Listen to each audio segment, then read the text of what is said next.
খেলা শেষ, উদযাপনও শেষ। কিন্তু এরপর যা করলেন জাপানি সমর্থকেরা তা আবারও মুগ্ধ করল পুরো বিশ্বকে। নেদারল্যান্ডস ও জাপানের ম্যাচ শেষে যখন বেশিরভাগ দর্শক স্টেডিয়াম ছাড়ার প্রস্তুতি নিচ্ছেন, তখন জাপানি সমর্থকেরা বের করলেন বড় বড় প্লাস্টিকের ব্যাগ। এরপর শুরু হলো এক ভিন্ন দৃশ্য। গ্যালারিতে পড়ে থাকা চিপসের প্যাকেট, খাবারের ট্রে, পানীয়ের কাপ সব একে একে কুড়িয়ে ব্যাগে ভরতে শুরু করলেন তারা। মাত্র কয়েক মিনিটের মধ্যেই ডালাস স্টেডিয়ামের সেই অংশ হয়ে উঠল একদম পরিষ্কার।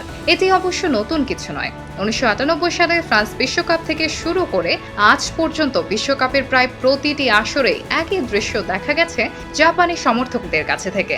দল জিতুক কিংবা হারুক, এমনকি নিজেদের ম্যাচ না থাকলেও স্টেডিয়াম পরিষ্কার করাকে তারা দায়িত্বের অংশ বলে মনে করেন। ফুটবল শুধু মাঠের খেলা নয়, সংস্কৃতি আর মূল্যবোধেরও প্রতিফলন। আর সেই জায়গায় জাপানি সমর্থকেরা বারবার দেখিয়ে দিয়েছেন, ভালো সমর্থক হওয়া মানে শুধু দলকে সমর্থন করা নয়, চারপাশের পরিবেশের প্রতিও দায়িত্বশীল থাকা।